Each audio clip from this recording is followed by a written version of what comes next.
السلام علیکم، شرائع دستور سے میں ہوں عبدالقیوم صدیقی اور آپ ہیں AQS کے ساتھ، میرے ساتھ جہانزیب عباسی اور طیب بلوچ۔ آج سپریم کورٹ آف پاکستان میں کافی ہیپننگ تھی۔ 9 مئی کے کئی کیسز لگے تھے چیف جسٹس پاکستان کے پاس، پھر جوڈیشل کمیشن بنانے کے لیے 9 مئی کے اوپر آئینی درخواستیں آئینی بینچ کے سامنے تھیں، اور آئینی بینچ کے سامنے جو پاکستان تحریک انصاف کا الزام ہے کہ ان کے لیڈرز کی پکڑ دکڑ ہوتی ہے، اس کے حوالے سے بھی درخواست تھی، اور جو الیکشن دھاندلی کے حوالے سے درخواست تھی۔ مطلب الیکشن دھاندلی کے الزامات تو وہ لگاتے ہیں، لیکن یہ میرے خیال میں یہ تیسری کے قریب سماعت تھی جو پھر وکلا نے کہا کہ ہمیں تیاری کے لیے وقت دیا جائے، تو لنگر آن کر رہی ہے پی ٹی آئی کی حکمت عملی۔ ایسے لگتی ہے کہ جب بھی اس کیس کی سماعت ہوتی ہے، ان سماعتوں میں کیا ہوا، اور پھر جوڈیشل کمیشن آف پاکستان کے آج 3 اجلاس ہوئے۔ ان اجلاسوں کی کہانی اس لاہور ہائی کورٹ کے اندر 4 ایڈیشنل جج صاحبان کا تقرر کیا گیا ہے، جبکہ آئینی بینچ جو کہ سپریم کورٹ ہے آف پاکستان میں ہے، اس جو 8 رکنی تھا اس میں مزید 5 جج صاحبان کو شامل کیا گیا ہے، جبکہ سندھ ہائی کورٹ کے اندر بھی جو آئینی بینچ ہے اس کے لیے 3 ناموں کی منظوری دی گئی ہے۔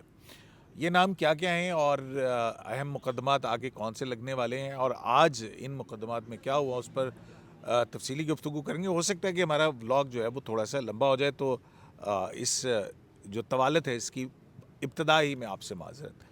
تو جہانزیب عباسی صاحب شروع کرتے ہیں کہ آئینی بینچ کے اندر جو حال ہی میں 6 جج صاحبان کا تقرر ہوا سپریم کورٹ میں، جس میں تقریباً 4 صوبوں سے جو چیف جسٹسز تھے ان کا تقرر ہوا، اور ساتھ میں 2 سینئر ججز صاحبان تھے سندھ سے بھی اور پشاور سے بھی، گو کہ دوسرے نمبر پہ نہیں، پشاور سے چوتھے نمبر پہ شکیل صاحب تھے۔ تو آج جو ہے وہ تعداد بڑھ کر 13 ہو گئی ہے، تو یہ 5 مزید جج صاحبان شامل کیے ہیں۔ تو اب یہ کیا صورتحال بن رہی ہے، اور کون کون سے جج شامل کیے ہیں؟ صدیقی صاحب، یہ تو پرچی پوری طیب بلوچ صاحب نے تیار کی ہوئی ہے، تو میرے خیال یہ میں ارشاد بھٹی ہے۔ ہاں، وہ اصل میں ہمیں نا وہ پراپر لکھنا پڑتا ہے نا کہ کس صوبے سے کون سے جج، کیونکہ ایک چیز 26ویں ترمیم میں بالکل واضح تھی کہ جو صوبوں کا متناسب نمائندگی ہے وہ آئینی بینچ میں کلیئر ہونی چاہیے، تو ایکول ریپرزنٹیشن فرام تو آئینی بینچ کے اندر 4 صوبوں سے جو ہے مساوی نمائندگی ہو۔ مساوی نمائندگی کو ہی مد نظر رکھ کر جو ہے وہ ججز شامل کیے گئے ہیں۔ یہ آپ طیب سے پوچھیں، لیکن پھر اس کے بعد میں آپ کو یہ بتاؤں گا کہ اس میں پی ٹی آئی اور جسٹس منصور علی شاہ اور جسٹس منیب اختر صاحب جو ہیں ان کا مشترکہ طور کے اوپر موقف کیا تھا اور اختلاف کیا تھا۔ نہیں، وہ تو ہمیں پہلے دن سے جو ایک باہمی اتفاق ہے تحریک انصاف اور منیب صاحب کا اور منصور صاحب کا، وہ بڑا واضح ہے اب تو۔ یہ باہمی اتفاق ہے یا یہ محض اتفاق ہے؟ نہیں، یہ باہمی اتفاق ہے، مخصوص نشستوں کے کیس سے لے کے پتہ نہیں کہاں سے شروع ہوا ہوا باہمی اتفاق۔ اچھا، تو طیب جو 13 رکنی اب یہ آئینی بینچ ہو گیا، یعنی آئینی بینچ کے لیے اب 13 جج صاحبان ہیں، اور آئین کے اندر ہے کہ آئینی بینچز بنائے جائیں گے۔ تو اب کئی ایسے کیسز ہو سکتے ہیں جس میں 5 رکنی بینچ، لیکن کم از کم 5 رکنی آئینی بینچ ہوگا، تو اب 5 رکنی بھی ہو سکتا ہے، اور پھر اس کی اپیلیں جو ہیں وہ پھر اس سے بڑے بینچ میں بھی جا سکتی ہیں اگر کوئی ایسے مقدمات آتے ہیں۔ تو اب یہ پھر آئین 5 یہ ہو گئے، اور 8 پھر ادھر ہو گئے، 8 5 13 ہو جائیں گے۔ تو یہ کیا تناسب ہے؟ اب پنجاب سے کون کون سے ہیں، سندھ سے کون سے ہیں، خیبر پختونخوا سے کون سے ہیں، اور سندھ سے اور دارالحکومت سے کون کون سے جج صاحبان ہیں؟ سر بیسیکلی تو یہ ابھی طے ہوگا کہ یہ جو ہے نا 5 کا بینچ بنتا ہے، 8 کا۔ ویسے 2 بینچز تو ہمیں وجود میں نظر آ رہے ہیں، جیسے کانسٹیٹیوشنل امینڈمنٹ میں لکھا ہوا ہے کہ بینچز ہوں گے، اور ویسے بھی ایک چیز ہم دیکھ رہے ہیں کہ جو کانسٹیٹیوشنل بینچ ہے وہ ایک ہی تھا، تو اس میں کیسز کا فلو زیادہ ہو چکا ہے، بہت ساری چیزیں پائپ لائن میں پڑی ہیں، تو اس سے ہمیں اب یہ لگ رہا ہے کہ صورت رفتاری آئے گی۔ باقی یہ ہے کہ آج جوڈیشل کمیشن میں یہ فیصلہ کیا گیا کہ مزید ججز جو ہے وہ شامل کیے جائیں۔ جسٹس امین الدین خان کی رائے تھی کہ مجھے 5 مزید ججز جو ہے وہ چاہیے، تو یوں جو ہے اب تمام صوبوں کی، جیسے آپ نے کہا کہ مساوی نمائندگی ہے۔ سندھ سے جو ہے وہ جج جو ہے 3 جج ہیں، جسٹس محمد علی مظہر، جسٹس حسن اظہر رضوی، اور اب جو نئے جج شامل کیے گئے ہیں جسٹس صلاح الدین پنور، اور اسی طریقے سے بلوچستان میں آلریڈی پہلے جج شامل تھے جسٹس جمال خان مندوخیل، جسٹس نعیم افغان، اور اب جو نئے انڈکشن ہوئی ہے وہ جسٹس ہاشم خان کاکڑ کی ہے، اور اسی اسی طریقے سے خیبر پختونخوا میں پہلے جسٹس مسرت ہلالی تھی، تو اب جو ہے وہ جسٹس اشتیاق ابراہیم اور جسٹس شکیل احمد کو شامل کیا گیا ہے، جبکہ پنجاب میں جسٹس امین الدین خان اور جسٹس عائشہ ملک آلریڈی شامل تھے، تو جو ہے اس کے بعد جسٹس شاہد بلال کو شامل کیا گیا تھا۔ ابھی تو وہ 3 کا پورا ہے پنجاب کا فگر اسی وجہ سے، لیکن اسلام آباد ہائی کورٹ سے اسلام آباد سے وفاقی دارالحکومت ہے، تو اس سے بھی کہا کہ اس کی بھی نمائندگی ہونی چاہیے، تو وہ جسٹس عامر فروق جو اسلام آباد ہائی کورٹس کے چیف جسٹس تھے اور حال ہی میں لائے گئے ہیں سپریم کورٹ میں، ان کو بھی اب شامل کر دیا گیا ہے اینی بینچ میں، تو یوں یہ 13 کی تعداد جو ہے وہ کمپلیٹ ہوتی ہے، اور اسلام آباد کا 1 جج اور باقی 4 صوبوں کے 3 جج جو ہے اب اینی بینچ میں شامل ہو گئے ہیں۔ تو جناب اس جو جوڈیشل کمیشن کے اجلاس کے اندر مخالفت کیونکہ جو میری خبر ہے کہ یہ اکثریتی رائے سے ہوا ہے، تو کیا کس نے مخالفت کی اور کس بنیاد پہ کی، اور جسٹس امین الدین خان صاحب کی نامزدگی جیسا آپ نے اشارہ دیا، اس کے اوپر پاکستان تحریک انصاف کا اور باقی کیا اعتراض تھا؟ جو باہمی اعتراض تھا وہ کیا تھا؟ وہ باہمی اعتراض آپ نے آغاز میں ٹھیک کہا ہے کہ یہ کافی عرصے سے ہے یہ بات تو کلیئر ہے۔ اچھا، اب باہمی اتفاق اور باہمی اعتراض جی دونوں، اور اب اس پورے معاملے کے اوپر جو اہم بات ہے اس میں یہ ہے کہ ایک تو یہ اعتراض کیا گیا کہ تمام جو ججز ہیں ان پر مشتمل جو ہے وہ فل کورٹ تشکیل دیا جانا چاہیے، پرانا مطالبہ، اور اس پہ justice Mansoor Ali Shah, justice Munib Akhtar, P T I کے 2 ممبران علی ظفر اور بیرسٹر گوہر، یہ ان کا موقف یکجا تھا۔ پھر اس پہ اعتراض پی ٹی آئی کی طرف سے یہ کیا گیا کہ کیونکہ نام جو 5 ججز کے نام دیے اور ان کو آئینی بینچ میں شامل کرنے کی جو تجویز تھی جسٹس امین الدین خان جو خود آئینی بینچ کے سربراہ ہیں ان کی طرف سے دی گئی، تو اس پہ پی ٹی آئی کے 2 ممبران کا یہ موقف تھا کہ یہ اختیار جو ہے وہ آئینی بینچ کے سربراہ کو نہیں ہونا چاہیے۔ ہاں، آئینی بینچ کا سربراہ صرف یہ کہہ سکتا ہے کہ مجھے ججز چاہیے، مزید 4 چاہیے، 5 چاہیے، 6 چاہیے، اس کے اوپر پھر کون سے ججز شامل کرنے ہیں یہ اختیار جوڈیشل کمیشن کو ہونا چاہیے، اور جوڈیشل کمیشن پھر اکثریت سے جو ہے وہ اس کے اوپر وہ کرے، ایک نام پہ غور کرے، جی نام کرے، اور پھر اس طرح سے یہ پروسیس کرے، تو یہ وہ تھا معاملہ۔ ویسے ججز کی نامزدگی جو ہے اب تو ہر جوڈیشل کمیشن کے ممبر کا کوئی اختیار ہے نا ان کے تحت، تو میرے خیال میں یہ بڑی جائز تجویز ہے کہ سب جج صاحبان جو ہے وہ نامینیٹ کر دیں، اور پھر اس میں جو بھی ہو جس کو بھی اکثریتی رائے سے بننے تو وہ بنے، تو یہ تو بڑی ایک صائب تجویز ہے۔ تجویز تو صاحب ہے، لیکن اب یہ جو 5 ججز شامل کیے گئے ہیں اب یہ بھی تھرو ووٹنگ پروسیس ہی ہوا ہے نا، تو اس میں بھی 4 ممبران نے اختلاف کیا ہے، تو 13 میں سے 4 یہ گئے، تو بائی میجورٹی جو ہے وہ یہ فیصلہ ہوا ہے، تو یہ بھی ٹھیک ہے کہ یہ حق ملنا چاہیے ہر ممبر کو کہ وہ کوئی بھی، اب جیسے پی ٹی آئی ہے وہ ممکنہ طور پہ ہو سکتی ہے یہ کہہ دیجیے کہ جسٹس منصور علی شاہ صاحب کو یا جسٹس منیب صاحب کو بھی شامل کریں، تو یہی ہوگا، تو اس پہ ووٹنگ ہوگی، زیادہ سے زیادہ یہی ہوگا، مسترد ہی ہوگا، تو یہ اختیار تو میرے خیال میں ٹھیک ہے آپ کی بات ہے، یہ تو کہنا نہیں، ریکوائرمنٹ تو پوری ہونی چاہیے نا، یہ بات تو دیکھیں نا، وہ اچھی بات کہیں سے بھی آئے وہ، اور پھر ان اکارڈنس ود ہے جب جوڈیشل کمیشن کے ممبران کو یہ اختیار ہے ججز کی نامزدگی کا، تو پھر یہ سب کو ہونا چاہیے نا۔ سر دیکھیں، جب سب کو ہے، یہ تو سب کو ہی ہے نا، جوڈیشل کمیشن کے جو رولز ہیں اس میں جوڈیشل کمیشن کے ممبران نام تجویز کرتے ہیں نا، سب کو ہے، تو جب سب کو ہے تو باقی ستو پی کے سو رہے تھے، امین الدین خان صاحب نے اپنے نام تجویز کر دیے کہ مجھے تو یہ بندے چاہیے اور یہ ہے، تو اس پہ ووٹنگ ہو گیا۔ اب جسٹس منصور علی شاہ اپنے بندے لے آتے، پی ٹی آئی اپنے بندے، دیکھیں رولز کے اندر اپنے بندے کیا مطلب ججز کے نام، ججز جن کو وہ کرنا چاہ رہے ہیں، مطلب بات یہ ہے کہ دیکھیں سمپل بات ہے، رولز میں لکھا ہوا ہے کہ جوڈیشل کمیشن کا کوئی بھی ممبر وہ جو ہے ججز کے نام تجویز کر سکتا ہے، تو اسی رولز کے تحت جسٹس امین الدین خان نے اپنے نام تجویز کر دی، یہ نام تجویز کر دی کہ یہ جو اب جسٹس منصور علی شاہ اور ان کو چاہیے تھا، جب ان کو پتہ ہے کہ ایجنڈے پہ یہ چیز تھی کہ کانسٹیٹیوشنل بینچ کو ایکسٹینڈ کیا جانا ہے، تو وہ اپنے وہ جو ججز تھے، مطلب جو بھی وہ سمجھتے تھے کہ یہ جج ہونے چاہیے، ان کے نام دے سکتے تھے، لیکن ان کی رائے تو ڈیفرنٹ ہے۔ دیکھیں یہاں پہ رائے ٹوٹل ڈیفرنٹ آ رہی ہے، پی ٹی آئی کا موقف ہے اور منصور علی شاہ صاحب کا موقف ہے اور جسٹس منیب اختر کا موقف ہے کہ سپریم کورٹ کے تمام ہی ججز کو کانسٹیٹیوشنل بینچ میں شامل کیا جائے۔ اب وہ یہ ریجیکٹ، یہ ایک نہیں دوسری دفعہ ان کی یہ چیز ریجیکٹ ہو چکی ہے، تو اب ان کا موقف ہے کہ تمام ججز سپریم کورٹ کے کانسٹیٹیوشنل بینچ کا حصہ ہوں، جبکہ وہ دوسری دفعہ اب وہ ریجیکٹ ہو رہی ہے۔ تو اب اچھا، تو وہ عموماً جو ہے وہ 26वीं आईनी तरमीम लगाओ और ये करो और वो करो, अब वो मुतालबा भी तो नहीं आया इस मरतबा। वो मैंने चेक किया है, तो वो अब की बार जो है वो मुतालबा नहीं आया। लेकिन सिद्दीकी साहब, मुझे ये लग रहा है कि अब आने वाले वक्त में रमज़ान में या रमज़ान के बाद कुछ बहुत अहम केसेस जो हैं वो समाअत के लिए मुकर्रर होने जा रहे हैं। बिलखसूस जो रिज़र्व सीट्स का केस है, जो तो वो 13 का नंबर तो पूरा हो गया 13 ना। का नंबर पूरा हो गया, वही अच्छा। वो फैसला जो आपने सरदार जी का थर्मस। नहीं, सरदार जी का थर्मस भी और वो किसी शायर की गज़ल, हाँ, तो वो ताजमहल और वो मुसव्विर का तखय्युलाती शाहकार। वो केस जो है वो हमें समाअत के लिए मुकर्रर होता हुआ नज़र आ रहा है और होना भी चाहिए। लेकिन अब अगर वो केस समाअत के लिए मुकर्रर हो जाता है, क्योंकि उस जजमेंट में तो सिद्दीकी साहब इसमें कोई दो राय नहीं है कि वो तो बहुत जो मेजॉरिटी क्रीज से जजमेंट बाहर है निकल वो गई जो मेजॉरिटी जजमेंट है वो तो जस्टिस सैयद मंसूर अली शाह ने लिखी हुई है ना। मंसूर अली तो अब वो इस आईनी बेंच का हिस्सा नहीं है, क्योंकि अब रिव्यू जो है वो 184(3) का है, तो इसमें ही लगेगा, आईनी बेंच के अंदर ही लगेगा ना। तो इंटरेस्टिंग सूरत हाल है।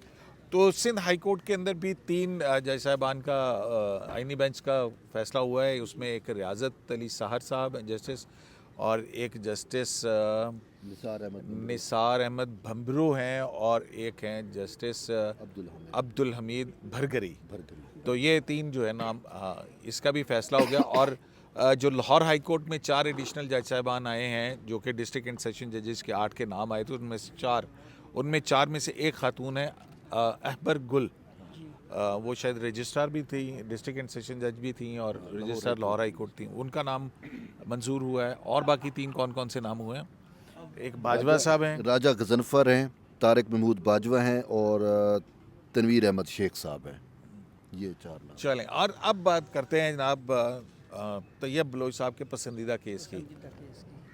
इलेक्शन धांधली, रियासत, दहशतगर्द है और पता नहीं क्या क्या कुछ आज के बेंचेस में हुआ, GHQ हमला केस, और ये सारा कुछ जो है वो तैयब आज जो इंतखाबी धांधली से मतलब शेर अफजल की और शेर अफजल मरवत और इमरान खान की दरखास्तें जो थी बिल्कुल वो लगी, और वो जो इमरान खान साहब का ख़त आया था उसका भी कुछ जिक्र हुआ आज। है सर, बहुत ज़्यादा जिक्र हुआ है आज। बेसिकली कॉन्स्टिट्यूशनल बेंच में जो है वो सारे PTI के ही 5 रुकनी बेंच था। 5 रुकनी बेंच था, सारे PTI के ही केसेस लगे हुए थे और उसमें मोस्टली दरखास्तें बानी PTI की ही थी। अब उसमें जो है वो 3 दरखास्तें बानी PTI की थी। एक जो है वो सानिया 9 मई पे जुडिशल कमीशन बनाया जाए, वो अब जुडिशल के वो अनोखा लाडला है ना, खेलन को मांगे चांद, तो जुडिशल कमीशन भी चीफ जस्टिस की सरबराही में जस्टिस मंसूर और जस्टिस मुनीब पर ही मुश्तमिल हो। उन्होंने कहा कि चीफ जस्टिस और 2 सीनियर मोस्ट, नाम तो नहीं लिया ना चलो यार उन्होंने। उनका वो टीवी टॉक्स में वो वजाहत कर चुके हैं। नहीं, वो वजाहतें भी कर चुके हैं कि भाई मुनीब और मंसूर अली शाह ज़रूर चाहिए। बहुत सारी जगहों पे जो पब्लिक डिबेट्स होती है उसमें वो कह चुके हैं। अब ये बड़ी बात है कि मंसूर शाह साहब को मुनीब अख्तर चाहिए और PTI को मंसूर शाह साहब और मुनीब अख्तर चाहिए। सुने, वो क्यों चाहिए आपने समझा ही नहीं है, चाहिए क्यों? 187 लगवाना है ना।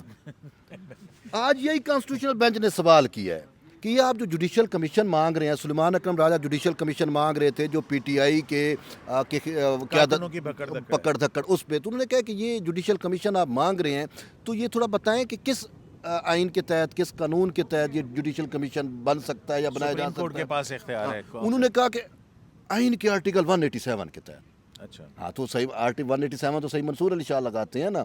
अच्छा, फिर उन्होंने कहा कि फिर उन्होंने कहा कि ये तो जो इंक्वायरी कमीशन एक्ट है उसके तहत हुकूमत का डोमेन है, तो ये तो हुकूमत बनाती है या लगाती है। तो उन्होंने कहा नहीं, ये सुप्रीम कोर्ट में चीज़ तय हो चुकी है। अच्छा जी, कहाँ पे तय हुई? उन्होंने कहा कि जस्टिस नासिरुल मुल्क के पास एक मैटर आया था, तो इस पे 2013 के इंतखाबात का धांधली केस। अच्छा, धांधली के वो जस्ट हसन रिजवी, अच्छा वो 35 पंचर वाला केस। उन्होंने कहा जी 35 पंचर वाला केस था, तो उन्होंने कहा उसमें ये चीज़ थी कि वो सुप्रीम कोर्ट ने ही फिर इंक्वायरी कमीशन या बनाया था। लेकिन वो एक चीज़ तो और भी थी ना उसमें, उस जो धांधली कमीशन, इंक्वायरी कमीशन बना था वो तहरीक इंसाफ और मुस्लिम लीग नून की हुकूमत के माबैन इत्तफाक हुआ था जी। और उसके बाद एक ऑर्डिनेंस जो है वो आया था, उसकी लेजिस्लेशन की गई थी और फिर जो है वो किया। फिर अब तो इन कमीशन ऑफ इंक्वायरी एक्ट 2017 उसके बाद उसकी एक शक्ल के अंदर आ गया है। तो वो क्या कहते हैं, मोहम्मद अली मजहर ने भी कहा कि वो जो बना था वो तो 1952 वाला कमीशन एक्ट था, उसके तहत शायद बना हो। 1956 का कमीशन ऑफ इंक्वायरी एक्ट था। नहीं, अब तो 2017 वाला आ गया ना। अब वो तो उस सूरत वक्त चेंज हो गई। 1956 का कमीशन ऑफ इंक्वायरी एक्ट था। हाँ उस पर जो आपको पता है पनामा केस की उसमें भी कमीशन बनाने के लिए कहा गया था, तो जस्टिस अनवर ज़ैद जमाली चीफ जस्टिस थे, उन्होंने कहा कि ये तो एक टूथलेस कमीशन होगा।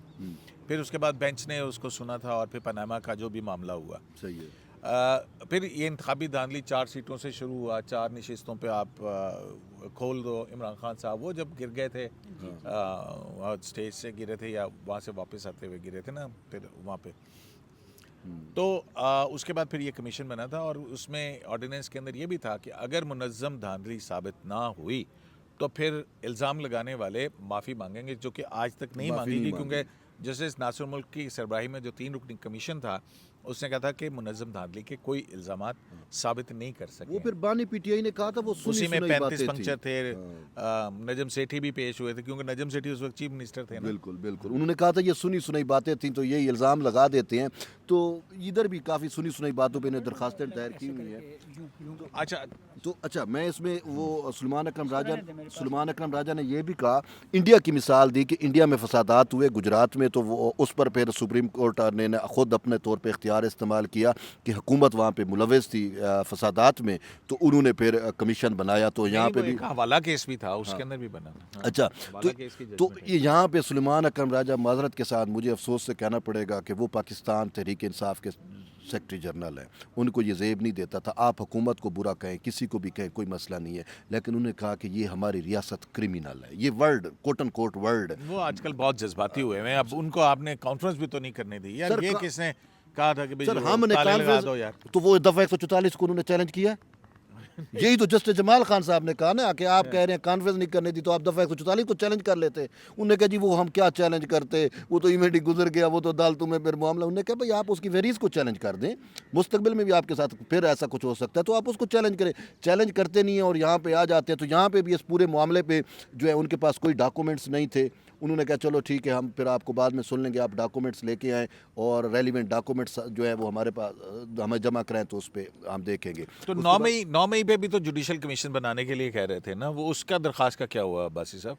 उस पर भी यही कहा गया है जी कि आप जो एडिशनल डॉक्यूमेंट्स इस हवाले से अगर कोई जमा करवाना चाहें तो वो करवा सकते हैं। नहीं, लेकिन उन्होंने पीटीआई की दरख्वास्त का एक झूठ भी पकड़ा गया कि 9 मई के अंदर पता नहीं दर्जनों कितने शहीद हलाकतें हुए। हुई। जी हलाकतें, तो उस पे जस्टिस अमीनुद्दीन, जस्टिस जमाल मनोखेल और जस्टिस हसन नज़र रिजवी, इन तीनों का एक ही सवाल था कि आप हमें कोई एफआईआर दिखा दें जिसमें ये क्लेम हो कि 9 मई के वाक़े में फ़लाँ शख्स मर गया, कोई एक डेथ सर्टिफिकेट दिखा दें या इवन कोई एक मीडिया रिपोर्ट दिखा दें जिससे ये इस्टेब्लिश हो सके कि ये फ़लाँ शख्स जो है उसकी मौत हुई है। तो उसके ऊपर उनके पास कोई जवाब नहीं था। जैसे जमाल मनोखेल साहब ने उनको पार्लियामेंट जाने का भी मशवरा दिया है। उन्होंने कहा है जी कि आप पार्लियामेंट में हैं तो आप पार्लियामेंट में इसकी आवाज़ उठाएं। तो उन्होंने कहा जी नहीं जी, वो पार्लियामेंट तो जो है वो कुछ नहीं कर रही, तो आप जो है वो हम ये मामला आपके पास लेके आए हैं। फिर उसके बाद जो जैसे सरद हिलाली ने फिर क्या कहा पार्लियामेंट में फिर आप जाने पे? पार्लियामेंट जाते क्यों हैं? क्या पार्लियामेंट जाते फिर पता ये चला कि ये पार्लियामेंट तनख्वाहें मरात। एक सेशन के 80,000 लाख 1.5 लाख इनको मिलते हैं। ये सिर्फ हाजिरी लगाने जाते हैं।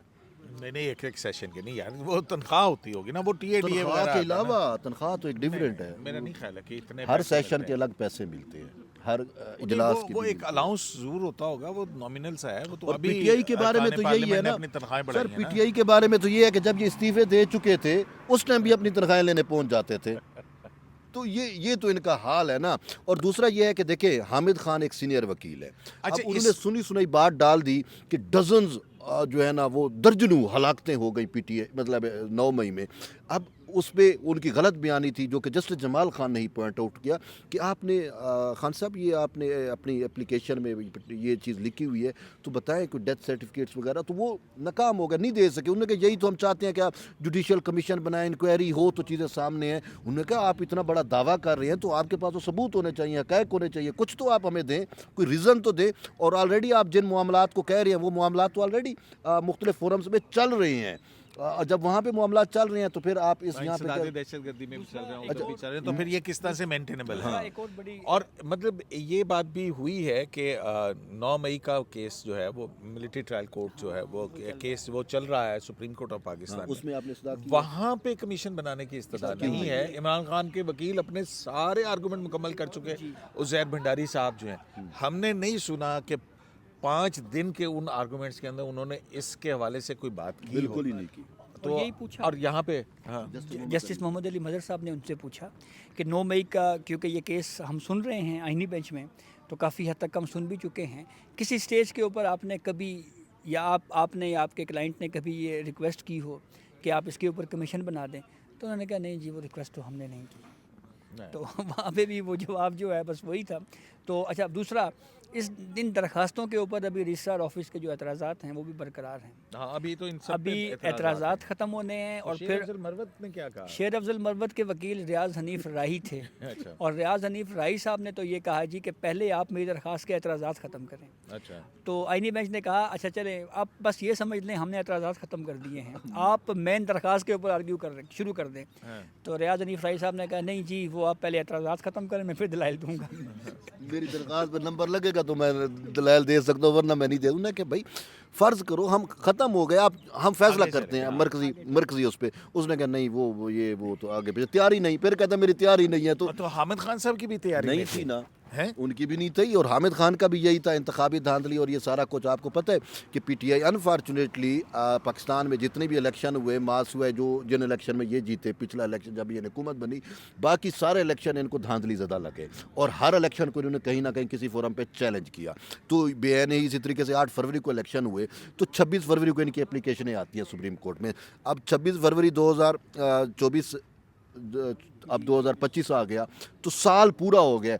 मुझे बताएं, जिस वकील की पूरा साल में तैयारी ना कर सके, अब बेंच ने कहा ठीक है एतराज़ात तो आप ठीक है आप मरकज़ी केस में कर दें जी, वो हमारी तैयारी नहीं है। बात यह है कि इनके पास कुछ भी नहीं है, सिर्फ इन्होंने परसेप्शन मैनेजमेंट के लिए, बयानिया गरी के लिए इब्तदाई चीज़ है, ये आप नहीं कह सकते हैं। क्या पता कि अब हामिद खान साहब एक सीएम दाखिल करें उसके अंदर। तो हामिद खान साहब की सॉरी से हमने और फिर कबलियत वो जो देख है- ली है, जो उन्होंने इमरान खान की पटिशन दायर की है, जिसमें 9 मई के दर्जनों हलाकतें कर दी हैं। तो वो मफरूज़ों पे दरखास्तें दायर की हुई हैं, और यही चीज़ें उनकी पकड़ी जा रही हैं और उल्टा इनके गले पड़ रही हैं। मतलब आप कह रहे हैं कि वकील तो है, दलील कोई नहीं। हाँ, वकील तो है, दलील कोई नहीं है। क्योंकि ये आदि हुए हैं कि सही मंसूर अली शाह साहब जैसे जज होंगे जो 187 लगा के जो चीज़ हम नहीं भी मांगेंगे वो भी हमें दे देंगे। इसका हल था, वैसे पार्लियामेंट का रास्ता था, और इमरान खान साहब का जल्दबाजी ना करते। ये मुज़ाकरात भी हो रहे थे और उसके ऊपर भी बहुत सारी चीज़ों में बहुत चीज़ें चल रही थी। इरफान सिद्दीकी साहब का मुझे वो ट्वीट याद आ रहा है जिसमें उन्होंने यही कहा था कि जल्दबाजी नहीं करनी चाहिए थी, कोई ना कोई हल थ्रू पार्लियामेंट निकल आना था।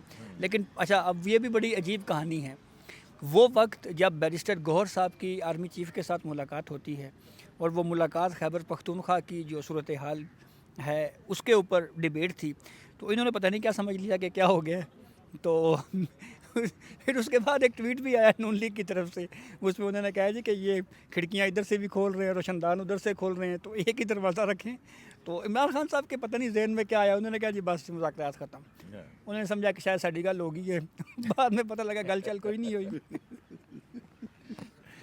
तो जनाब अच्छा, अब फिर वो GHQ हमला केस, शेख रशीद की बरीयत की दरख्वास्त और वो दीगर भी वो भी लगी हुई थी तैयब, उसमें क्या हुआ? वो तो वही पुराना इशू है। जैसे आपको पता है कि JIT आएगी तो फिर उसके बाद ये आर्गूमेंट्स होंगे, वो 2 हफ्तों के लिए चलेगा मुसलसल सारे। 3 दिन से वो यही गवर्नमेंट ऑफ पंजाब की जो प्रोसिक्यूशन टीम है वो कह रही है कि जो उसकी इन्वेस्टिगेशन, और 2 हफ्ते के लिए वो मुलतवी हो गया, तो ये भी 2 हफ्ते के बाद चला गया। सिद्दीकी साहब, इंटरेस्टिंग बात ये है कि जो हाई कोर्ट्स में जब ये मामला चल रहा था ज़मानतों वाला, तो उस वक्त प्रोसिक्यूशन का ये केस था कि हमारे पास भी कुछ एविडेंसेस हैं, आप एटलीस्ट उनको एक दफ़ा देख लें। लेकिन कुछ बहुत ज़्यादा तफसील के साथ मेरे ख्याल में नहीं देखा गया, तो इसलिए अब पंजाब में शहजाद मलिक साहब जो हैं उन्होंने तो जुर्माने भी किए हुए हैं ना, 2-2 लाख रुपए।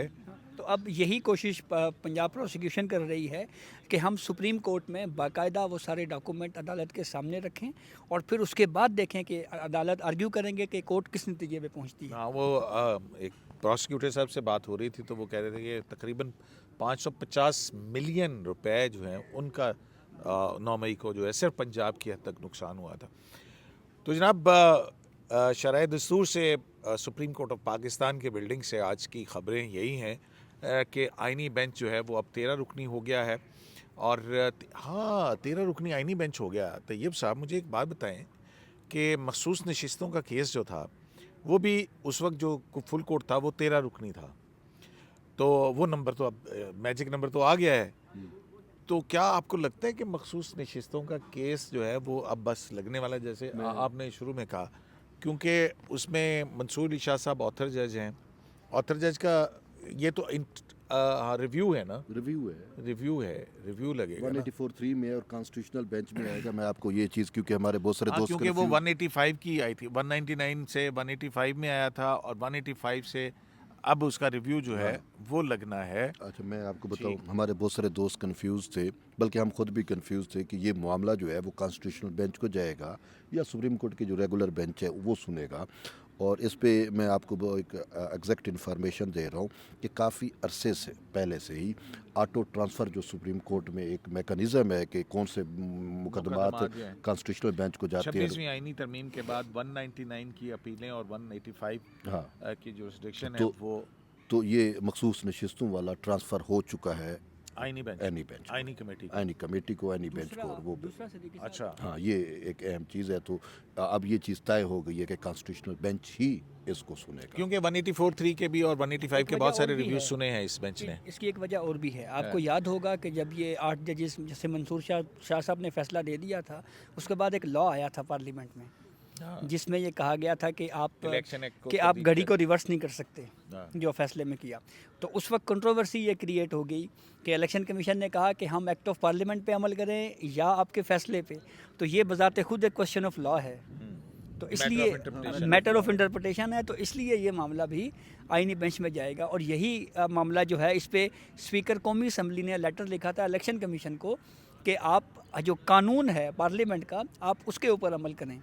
تو یہ اس لیے کیونکہ اور الیکشن کمیشن کہہ رہے تھے معاملہ سپریم کورٹ، اور یہی سوال الیکشن کمیشن نے سپریم کورٹ کے ان 8 ججز سے پوچھا.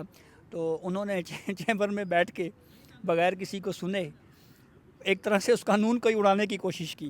تو مطلب ہے کہ جو میری سکس سینس ہے وہ کہہ رہی ہے کہ جون جولائی سے پہلے یہ جو انکمپلیٹ پارلیمنٹ منصور علی شاہ صاحب کے احکامات کے باعث ہوئی ہے، یہ پارلیمنٹ کمپلیٹ ہو جائے گی. مجھے لگتا ہے یہ شاید مجھے لگ رہا ہے آپ نے کیونکہ اگلا سیشن جو ان سے ہے بجٹ جو ہے، ہاں 26ویں ترمیم میں لکھا ہوا ہے فرسٹ کم فرسٹ سرو والا، کہ یہ جو بینچز میں مقدمات لگیں گے تو یہ جو 2018 کے ریویوز بھی لگے ہیں. ہاں وہ تو لگ گئے ہیں. اور پھر اس کے بعد سے دیکھیں 26ویں ترمیم تو اب بھائی نا 26ویں ترمیم، اور یہ تو اس سے پہلے کا معاملہ ہے مخصوص نشستوں والا. اگر وہ لگی ہوئی ہے تو یہ میرے خیال میں اب 26ویں ترمیم سے بھی شاید پہلے اب یہ سماعت کے لیے لگ جائے.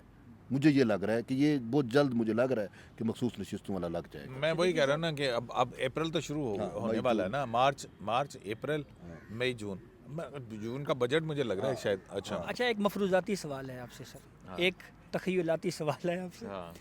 میں بھی ٹھیک ہے مصور کا شاہکار جواب دوں گا.